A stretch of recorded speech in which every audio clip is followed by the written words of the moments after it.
Alkisah, pada zaman dahulu kala ada seorang raja yang dikenal bijaksana. Ia memiliki 7 orang putri berparas cantik jelita. Tetapi karena terlalu sibuk mengatur kerajaan, sang raja tidak sempat mendidik mereka dengan baik. Sementara sang istri telah meninggal dunia ketika melahirkan putrinya yang bungsu. Maka ketujuh putri dijaga oleh pengasuh kerajaan. Putri Kuning adalah anak bungsu sang raja dan memiliki perilaku yang paling baik dibanding dengan kakak perempuan yang lainnya. Sementara kakak-kakaknya tumbuh menjadi anak manja dan nakal. Mereka tidak mau belajar dan membantu sang raja. Setiap hari, kakak-kakak Putri Kuning kerjanya hanya bermain di sekitar danau atau bertengkar memperebutkan sesuatu. Pada suatu hari, sang raja akan pergi ke kerajaan lain dalam rangka menjalin silaturahmi. Sebelum pergi, raja mengumpulkan semua putri. Lalu sang raja berkata, Aku hendak pergi ke kerajaan lain selama beberapa minggu. Buah tangan apa yang kalian inginkan? Keenam anak perempuan raja menginginkan buah tangan yang mahal dan mewah seperti perhiasan. Hanya Putri Kuning sajalah yang mendekat dan memegang tangan ayahnya sambil berkata, Aku hanya ingin ayah kembali dengan selamat. Sungguh baik perkataanmu ya putri. Mudah-mudahan saja aku dapat kembali dengan selamat dan membawakan hadiah yang indah untukmu. Setelah sang raja pergi, kelakuan anak-anaknya malah menjadi semakin nakal dan malas. Bukannya bersedih, mereka malah merasa gembira karena selain sang raja, di seluruh kerajaan tidak ada yang berani melarang. Kesempatan ini mereka pergunakan untuk membentak dan menyuruh para inang pelayan sekehendak hati. Para inang pun menjadi sibuk sehingga tidak sempat membersihkan taman istana kesayangan sang raja. Berbeda dengan kakak perempuan lainnya, Putri Kuning sangat rajin mengurus taman kesayangan ayahnya. Sementara kakak-kakaknya yang melihat Putri Kuning sibuk di taman malah mencemooh.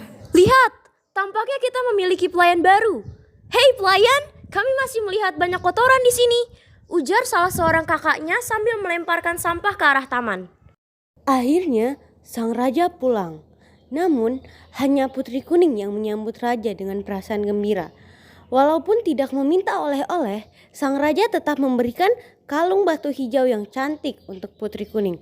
Sang raja berkata, Anakku yang rajin dan baik budi, ayah hanya dapat memberimu sebuah kalung batu hijau. Ayahanda telah mencari di seluruh pelosok kerajaan seberang, tetapi tidak menemukan kalung batu kuning seperti warna kesayanganmu. Lalu sang putri berkata, Sudah tidak mengapa ayahanda, kalung batu hijau akan serasi dengan warna bajuku. Keesokan harinya, semua putri berkumpul untuk mendapatkan oleh-oleh dari raja. Putri Hijau iri melihat kalung berbatu hijau yang dipakai Putri Kuning.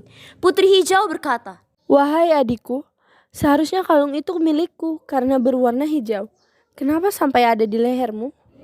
Ayah memberikannya padaku.